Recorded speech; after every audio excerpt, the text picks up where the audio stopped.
Bonjour à tous, aujourd'hui nous abordons le deuxième épisode sur la création d'une application de gestion de liste de courses.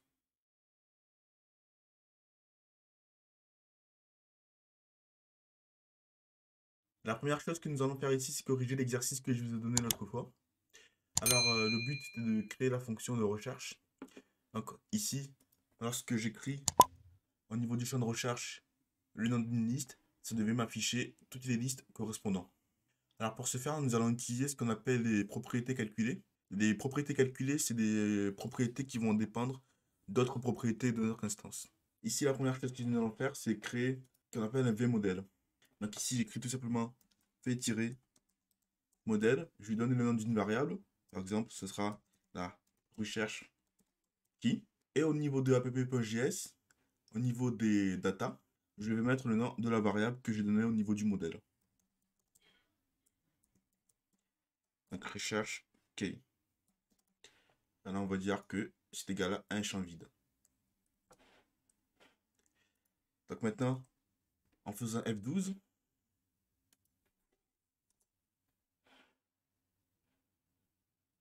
alors ici, moi, j'ai téléchargé un plugin qui s'appelle Vue DevTools qui me permet d'inspecter mon code Vue.js. Et ça rajoute un nouvel onglet qui est celui-ci. Donc ici, vous voyez toute l'architecture de mon projet. Donc on voit la racine avec le router view qui me permet d'afficher le composant. Et ici, en l'occurrence, on est sur le composant home. Ici, j'ai bien ma variable. Et si j'essaie d'écrire, par exemple, liste, vous voyez que la valeur de la variable est égale à ce que j'ai rentré dans le champ. Donc le vModel permet de lier une variable à la valeur d'un champ. Et c'est cette valeur que je vais utiliser pour afficher les listes qui correspondent. Donc ici, on est d'accord sur le fait que les listes qui vont s'afficher vont dépendre de ce que je recherche moi ici. Donc ici, c'est une nouvelle clé qui s'appelle computed.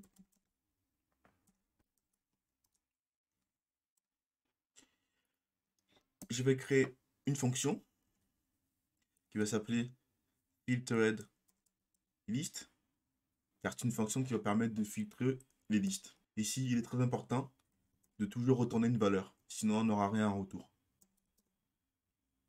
Donc ici, je vais utiliser ma liste sur laquelle je vais mettre un filtre dessus.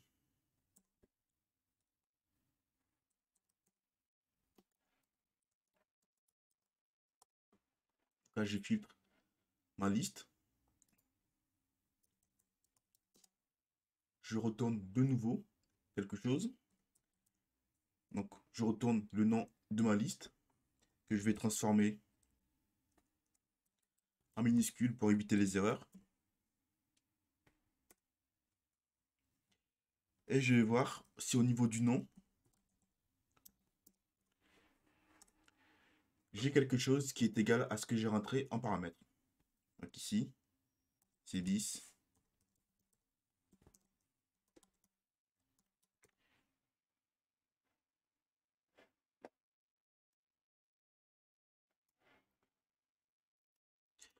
Et je vais également transformer ça en minuscule pour éviter les erreurs. Tout lowercase. J'ai une nouvelle clé qui s'appelle computed avec ma fonction qui m'a retourné un tableau avec mes 3 listes. Donc ici, si je commence à rechercher avec le mot change, vous voyez que j'ai un tableau qui me retourne du coup la liste sur laquelle j'ai bien la recherche correspondante. Vous voyez qu'ici, petite particularité, certes, j'ai créé ici une fonction qui me retourne un tableau. Et donc, au niveau de home, plutôt que de boucler dans ma liste statique, je vais plutôt boucler dans itered list.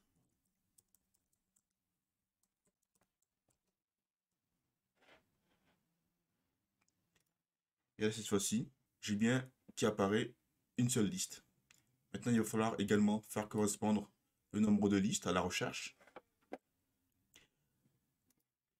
Pour ce faire, nous allons utiliser une autre méthode computed qu'on va appeler nbr list. Alors évidemment, vous pouvez nommer les méthodes comme vous voulez.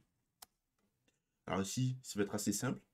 Sachant que cette méthode-là me retourne un tableau, je vais tout simplement retourner la longueur de ce tableau. En faisant return list. Donc ici, ce n'est pas une fonction, mais un tableau. Return list.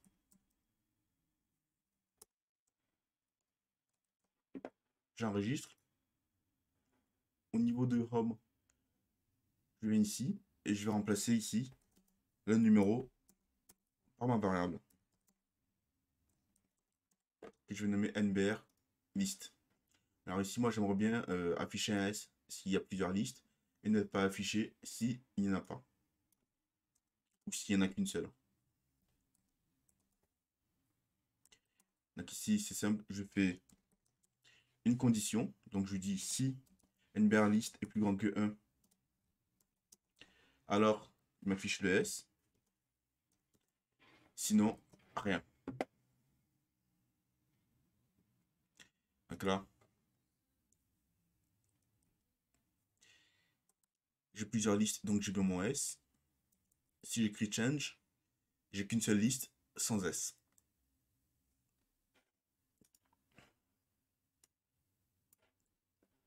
Et donc là, en fait, vous l'avez compris, les propriétés commutative sont des propriétés qui vont dépendre des propriétés de notre instance.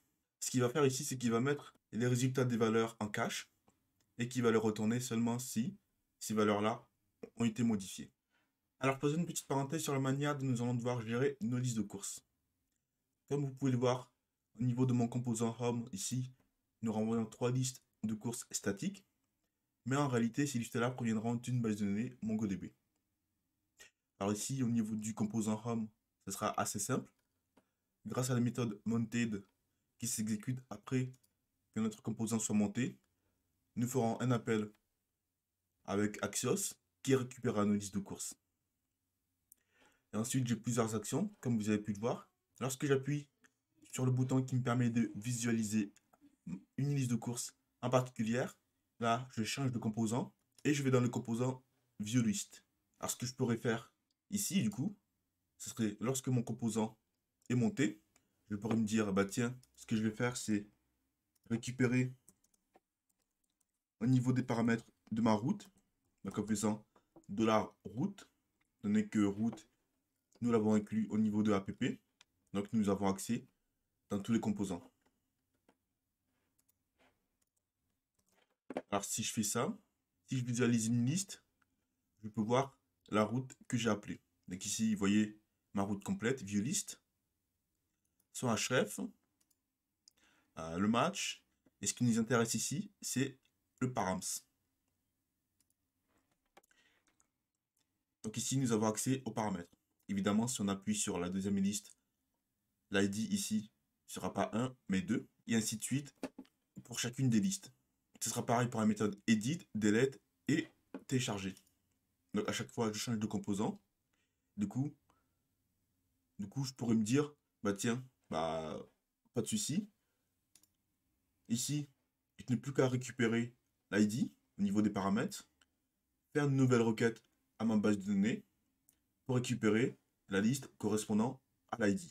Alors au niveau des performances, ce n'est pas forcément top. C'est-à-dire qu'à chaque fois, je dois requêter ma base de données à chaque fois que je change de composant. Alors la méthode que moi je privilégie ici, c'est que plutôt que de faire une requête à chaque fois pour récupérer telle ou telle liste, au niveau de notre composant home, ce qu'on fait, étant donné qu'on récupère déjà toutes les listes, on stockera toutes ces listes et ensuite, lorsque nous allons vouloir visualiser une liste ou éditer une liste, on n'aura pas besoin de faire une requête à notre base de données, on fouillera directement dans la liste que j'ai pris au départ. Et pour ce faire, il va falloir stocker ces listes à un endroit qui est accessible par tous nos composants.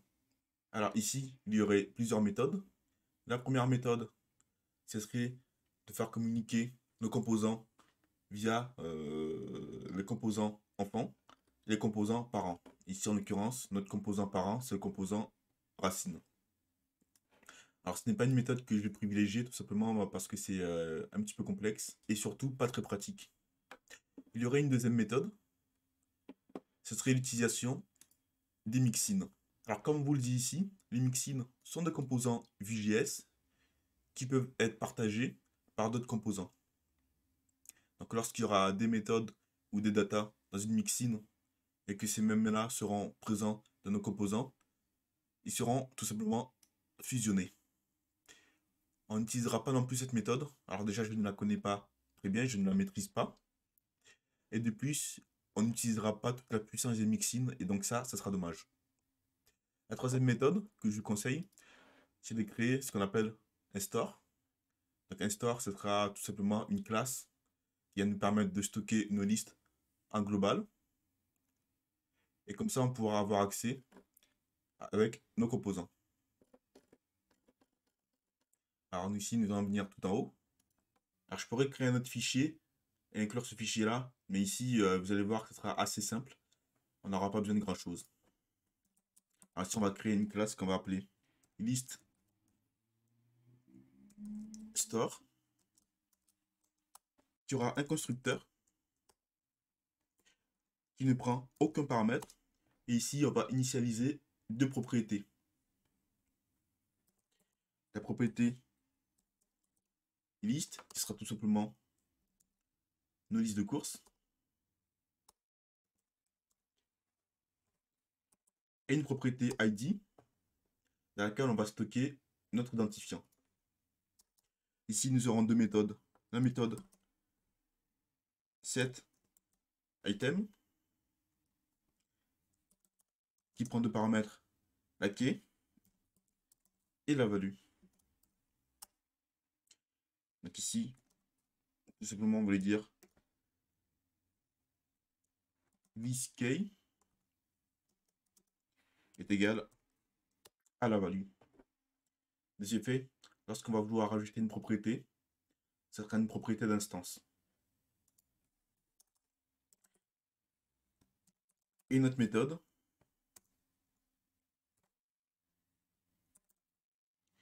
qui va nous permettre de retourner une liste. Donc on fait retourne list ID. Et là, on va créer un objet. On va appeler ici. Alors ici, on va plutôt l'appeler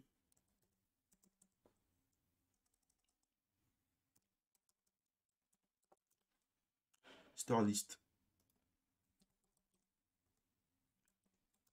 Ici, list store qui sera égal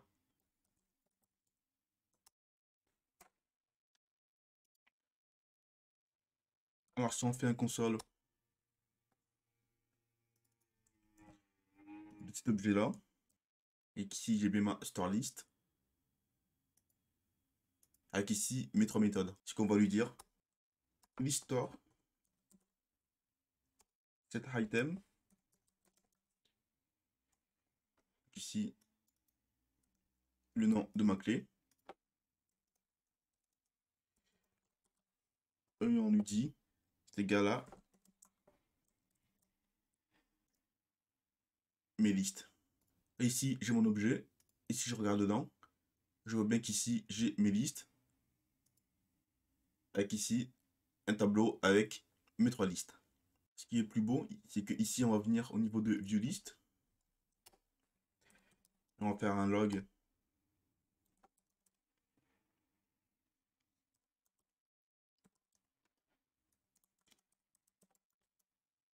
ici on met mes listes.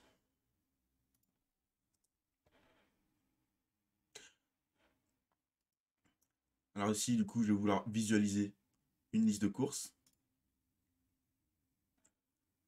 Et là, j'ai bien mes listes avec mes trois objets.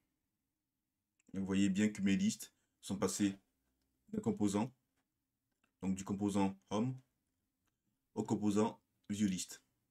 Alors du coup, si on revient au niveau de home, ici, ce que moi je vais vouloir, c'est que lorsque je change de composant, donc en appuyant sur le bouton viewList ou edit list, je vais appeler une méthode. Donc, au clic sur le bouton, donc n'oublions pas qu'ici c'est un lien. Je vais faire appel à la méthode ViewList.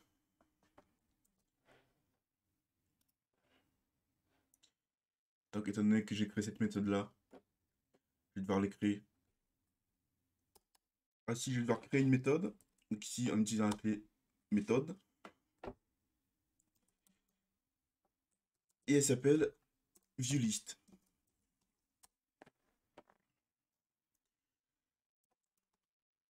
Alors là, je vais juste faire un console log.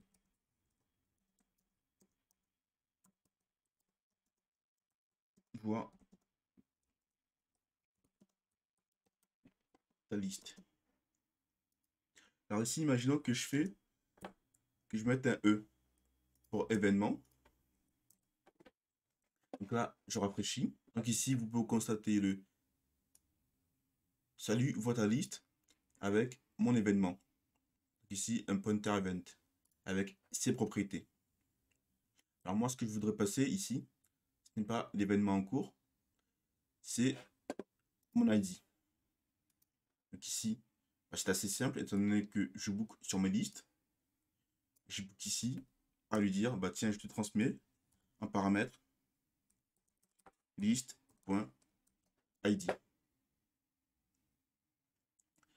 Alors en faisant ça, si je vais sur une méthode, je veux bien ma liste 1. Et moi, ce que j'aimerais bien aussi, c'est avoir également mon événement. Parce qu'ici, vous voyez que ça vient de changer. Je vais donner en paramètre l'ID et du coup, il ne me sort plus mon événement, mais l'ID correspondant, ce qui est tout à fait normal. Alors si ici, alors on n'en aura pas besoin, mais si vous voulez quand même avoir l'événement en plus, vous pourrez ajouter un deuxième paramètre avec le mot-clé event, $event. En faisant ça, donc là, ça se transforme en ID. Et là, c'est bien, j'ai bien mon event. Là, je fais un console log D2. Et ici, j'ai bien salut, votre liste avec le chiffre 1, donc l'ID, et mon événement. Alors, comme je vous l'ai dit ici, on ne va pas utiliser l'événement. Mais voilà, ça peut vous être utile. Donc ici, alors vous pouvez vous dire ce qu'est l'intérêt de faire ça. Simplement, ce que je vais faire, c'est que cette méthode-là, en fait, elle est utile juste pour sauvegarder l'ID de ma liste. Donc ici, je vais utiliser mon store, cet item, et là, la clé sera ID avec l'identifiant ID. Donc il faut que ce soit... J'espère que c'est assez clair pour vous, hein. Ici, j'ai créé une méthode qui s'appelle viewList, qui va juste ici enregistrer l'ID de ma liste. Mais à partir du moment où j'ai cliqué sur le lien, je ne serai plus sur le composant Home, je serai sur le composant viewList. Je n'aurai plus accès à ma liste. C'est pour ça que je mets mon ID au niveau de mon store global. Je vais ici également créer... Alors je vais faire pareil au niveau du bouton Edit.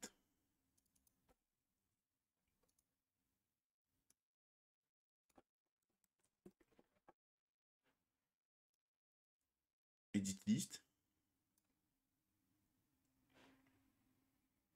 Et je vais faire également pareil au niveau du bouton Delete et Export.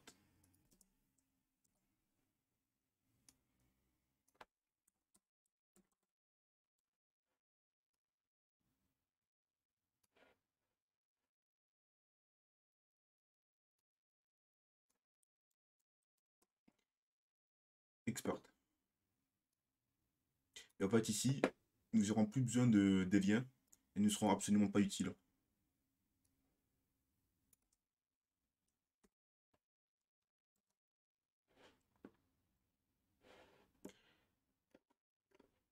Alors j'ai quelques erreurs tout simplement parce que les méthodes ici n'existent pas.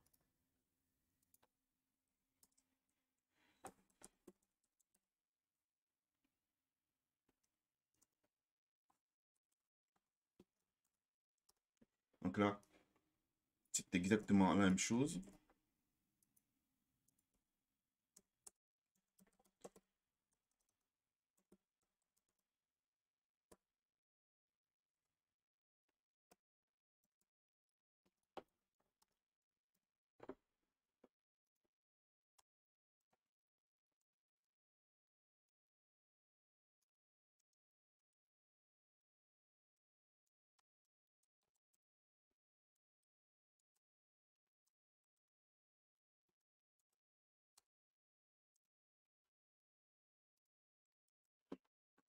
Alors faites bien attention aux guillemets, ça vous crachera pas mal d'erreurs si vous les oubliez. Nous allons commencer un petit peu à coder la fonction delete.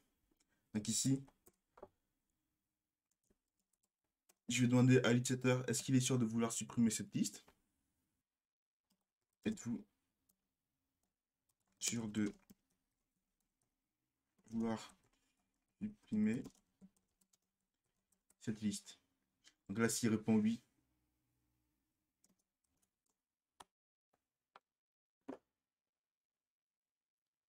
alors ça ne nous est pas utile dans ce cas de figure-là. Si on va juste écrire faire appel au backend pour suppression. Et là, si j'appuie dessus, je vais annuler, ça fait rien. Si je fais OK, j'ai bien mon message. Alors ici, nous allons supprimer au niveau du DOM notre liste. Ici, je vais devoir supprimer toute la ligne entière. Donc ici, on fait document get element by ID, étant donné que j'ai déjà l'ID de mon élément.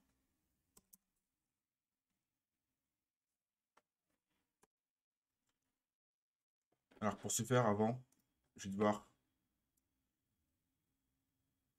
lui dire, donc au niveau du delete, je vais devoir lui donner un ID. Ici, qui sera list.id. Alors, étant donné que c'est un élément dynamique ici, devant, je dois mettre les deux points pour qu'il soit interprété par vue et qu'il puisse bien mettre mon ID ici.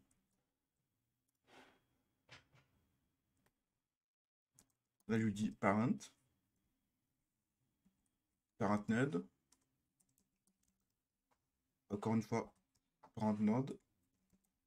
Point. Remove. Alors, pas remove child, mais remove. Alors, pourquoi deux fois parent node? Simplement, le premier parent, c'est le TD. Et le parent au-dessus, c'est le TR.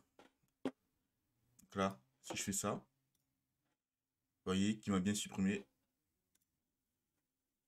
la ligne en faisant appel au backend. Pour l'instant, ce n'est pas codé. Alors maintenant, ce que nous allons faire, c'est que nous allons coder la page qui va nous permettre d'ajouter une liste de courses.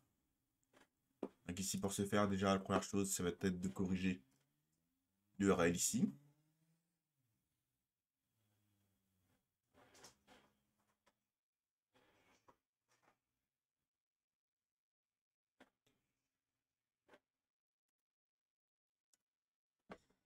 Ici, je vais devoir remplacer par un routeur link.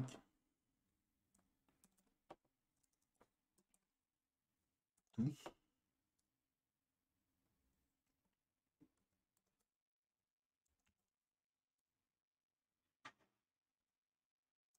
Sans oublier ici, le nom de la route, c'est add list. Si on vient ici au niveau de notre routeur, je mets ça, add-list.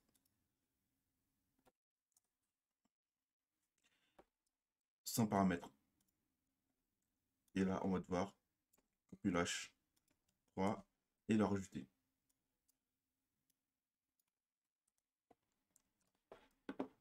En faisant ça, logiquement, ça devrait fonctionner comme il faut. Il faudra juste ici rajouter le style declaration noun. Car après tout, ça reste une balise HTML.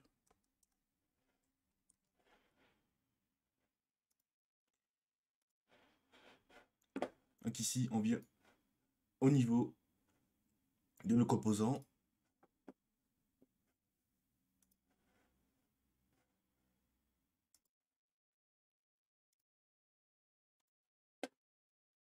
Donc ici, voilà, ce message-là, on ne le voit pas. Donc il va falloir... Donc ici, au préalable, nous avons déjà créé le CSS. Alors au préalable, le CSS a déjà été créé. Donc ici, je rajoute une div avec l'ID et liste add.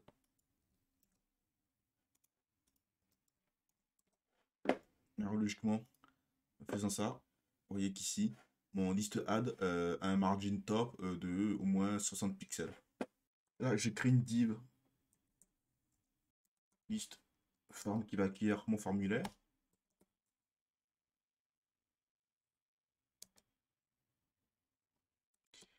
Ici, liste name.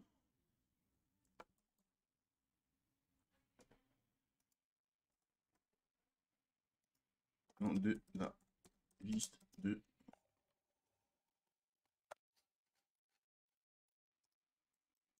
avec en dessous un champ de type texte.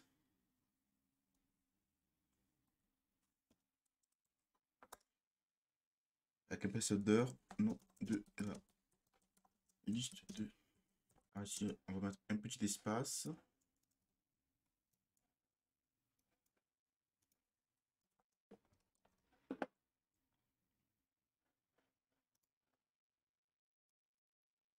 Et en dessous, on va voir notre formulaire qui n'a aucune action.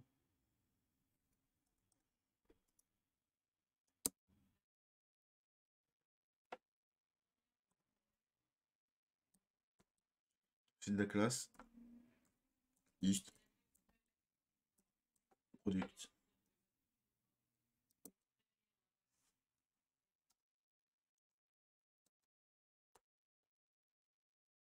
Avec dedans une autre div qui aura la classe list catégorie. Il y aura nos catégories. Alors avant de devoir faire ça, ce qu'il va nous falloir, c'est notre template. Donc on vient ici au niveau du footer. Donc avant le app.js,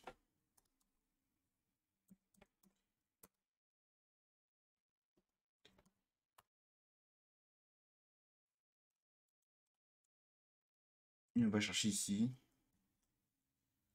notre template.js. Alors là, je vérifie qu'il est bien ici. Template, c'est template-list.js. Alors au niveau de app, on a besoin de lui passer le template. Donc, étant donné qu'on a inclus au niveau de add list, on fait data template list.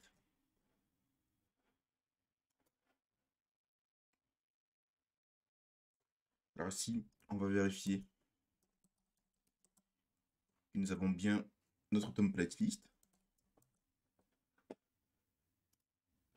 Donc ici, vous voyez bien, j'ai l'ensemble de mes listes. Alors ici, nous allons vouloir parcourir notre template.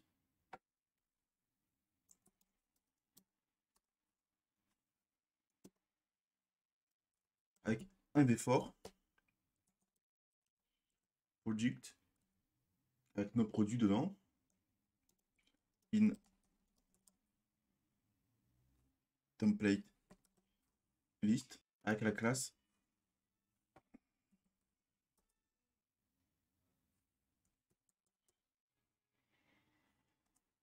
liste caté, avec la classe liste catégorie. Alors, si on essaie d'afficher ce qu'on a dans nos produits, ici, vous voyez qu'ici nous avons les clés et dans le tableau nos produits.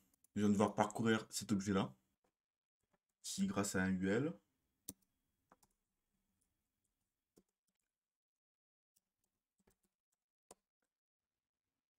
un V fort. Nous avons d'abord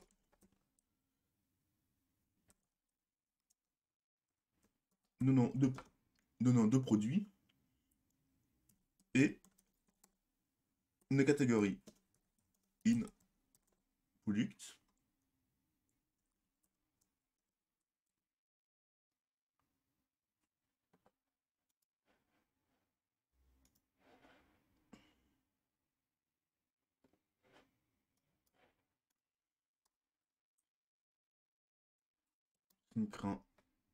Nous créons un HF, nous créons un H2 pour accueillir les noms dans notre catégorie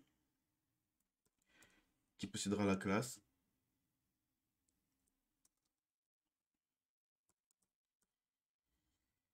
list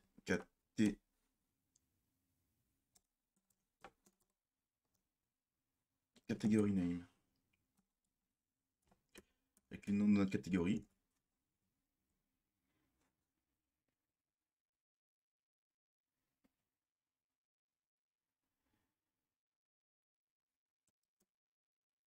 Caté.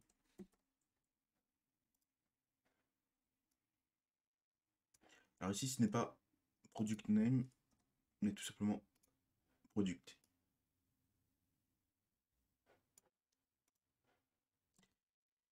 Du coup, nous avons parcouru nos catégories. Nous allons parcourir maintenant nos produits.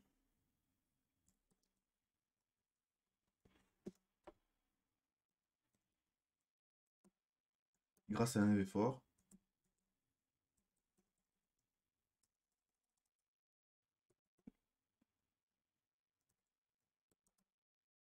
Product name in product.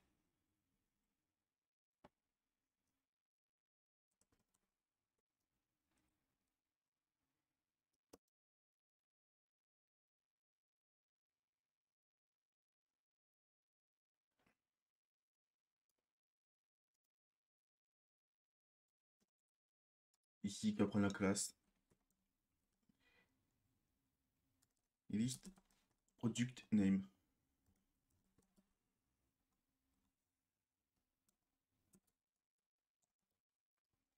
Ici, on met tout simplement le nom de notre produit.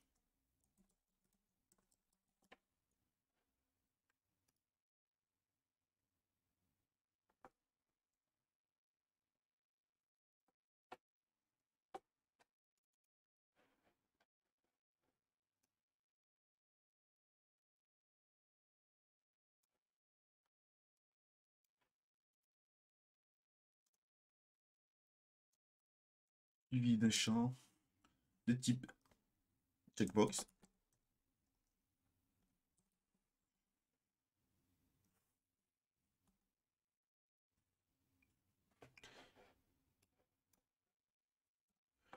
Le nom lui sera dynamique et s'appellera product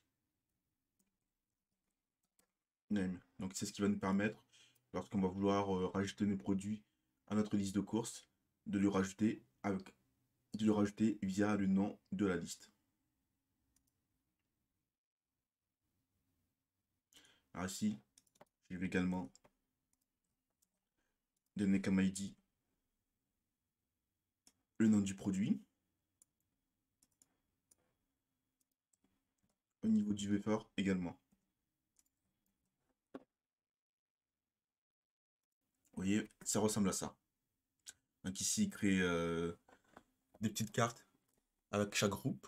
Et je vais pouvoir du coup maintenant cocher des choses. Et ici, juste avant le form, juste avant la fin du formulaire, nous allons rajouter notre action. Donc ici, nous aurons deux boutons. Un premier bouton pour reset et le deuxième pour sauvegarder la liste.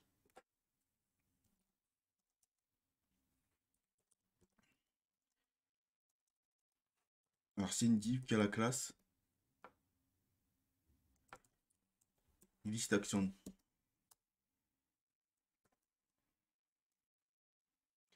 qui possède deux boutons. Alors le premier il est de type reset. Le deuxième il est de type submit. Et passer la liste. Alors c'est les produits plutôt.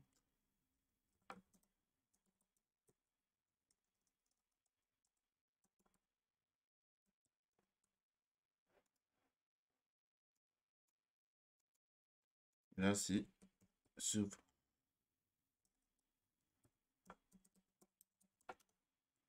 sauvegarder la liste.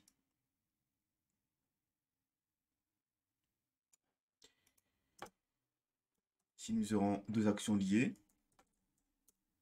Ici, il y aura le bouton. Ici sera l'action reset product.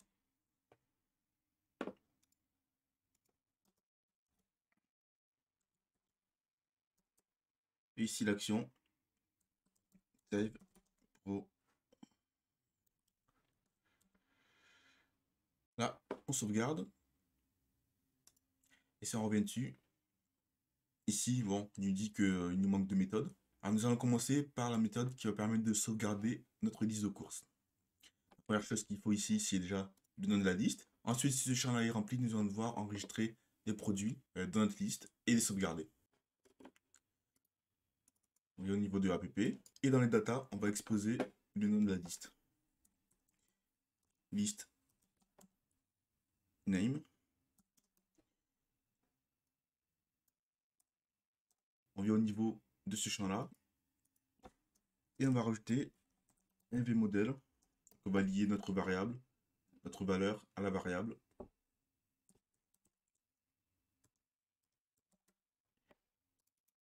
List name. Alors devant, on va rajouter ce qu'on appelle un modifier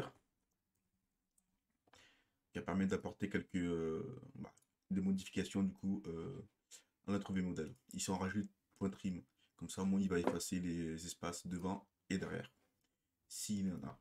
Si on rafraîchit et que je commence à remplir, ça se remplit bien.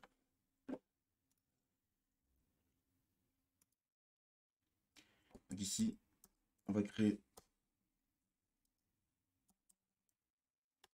nos méthodes. Alors ici on va se poser la question, comment est-ce qu'on va faire?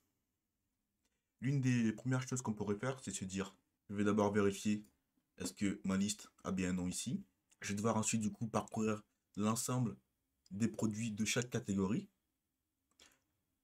Vérifier est-ce que c'est coché ou non. Et si c'est coché, alors dans ce cas, je le rajoute dans la liste.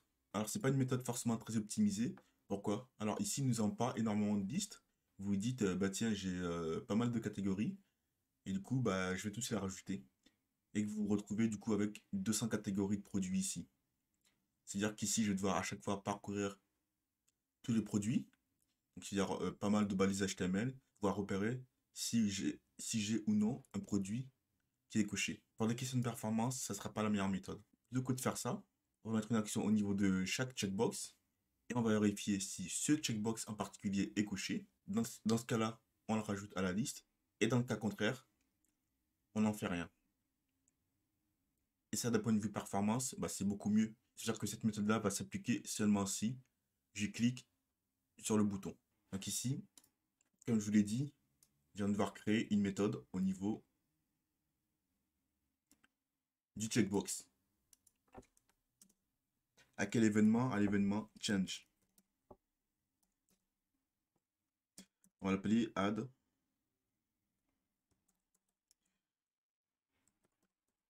product to list, qui prend en paramètre le nom du produit. Product-name. Donc le product-name, c'est celui qu'on affiche ici. Donc ce sera beurre, fruits secs, glace, etc., etc.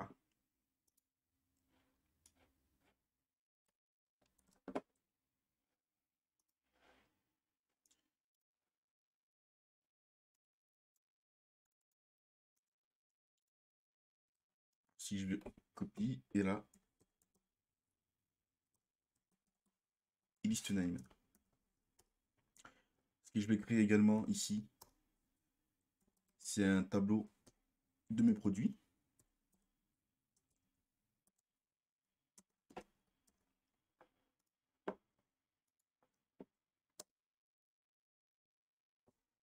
Et là, on pourrait dire, bah tiens, on va tout simplement faire this product push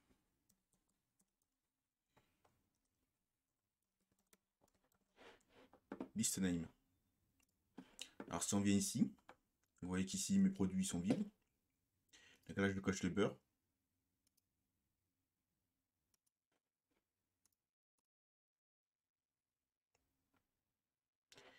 Et là je coche d'autres.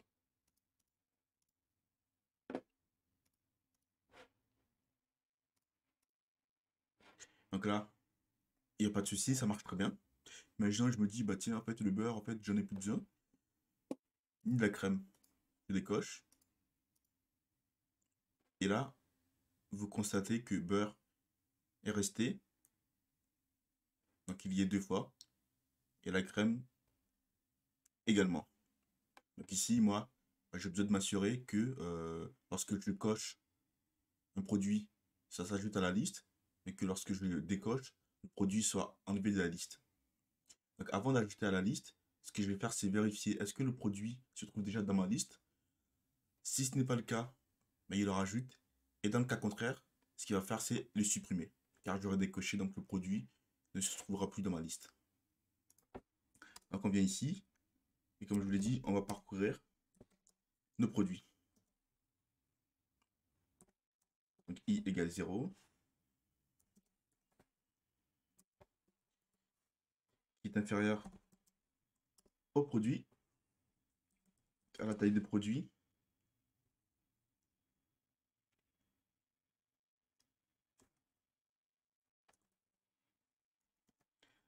Et i++. Ici, je vous ai dit, on va faire une comparaison entre le produit qui se trouve dans la liste et le produit que j'ai coché. Si on dit list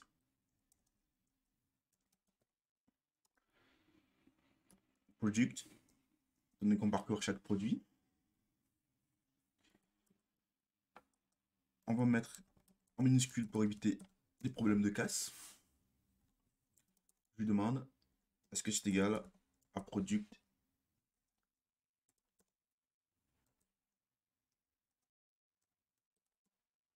name. Si c'est le cas, bah, ça voudrait dire que le produit se trouve déjà dans ma liste.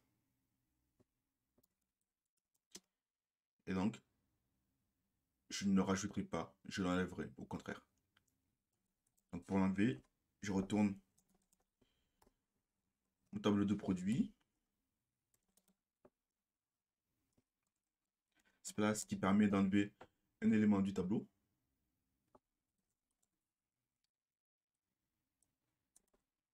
Et qui enlève quel élément? L'élément qui aura, l'élément qui possède le nom.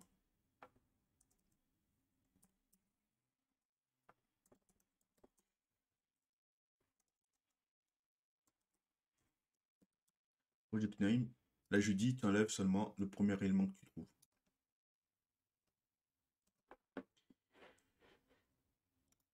Alors maintenant, on va pouvoir réessayer.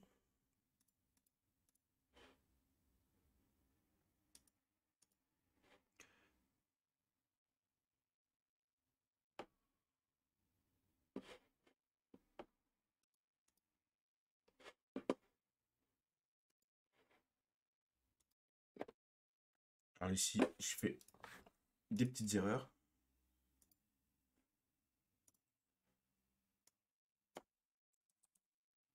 J'ai appelé ça product name.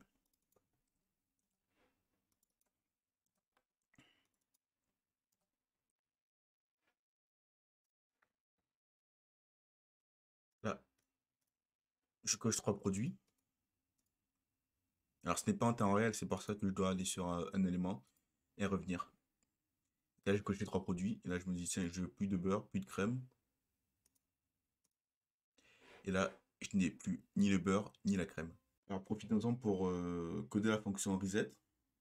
Alors la fonction reset, elle, étant donné que j'ai un bouton qui est de type reset, qui est dans un formulaire. Ici, si je fais effacer les produits, bah, logiquement, ça efface tout ce que j'ai coché.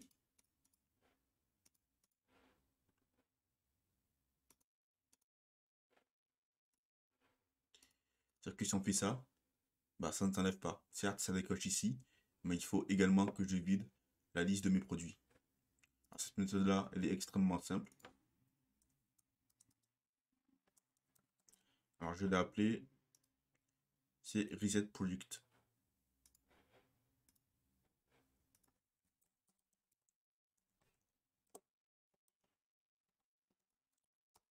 On va tout simplement dire mes produits, c'est un tableau vide.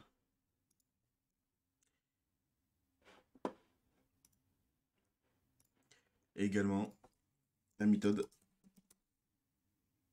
Save Product.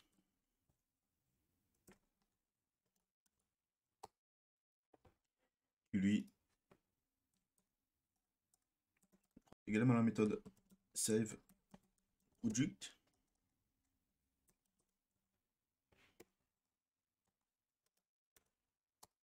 Qui lui va vérifier est-ce que j'ai bien le nom d'une liste. Si c'est le cas, je fais appel au backend pour save dans la BDD. Alors ici, je vais devoir annuler le comportement normal du bouton. Ici, enregistrer un modifier qui s'appelle prevent. C'est équivalent à prevent default. Si j'essaie de sauvegarder, ça marche pas. Là, si je crée quelque chose, j'ai bien mon console log qui se fait. Alors là, nous avons fait pas mal de choses sans base de données. Ce sera tout pour ce deuxième épisode. Dans la prochaine vidéo, nous ferons une introduction aux bases de données, plus précisément à MongoDB. Sur ce, à la prochaine.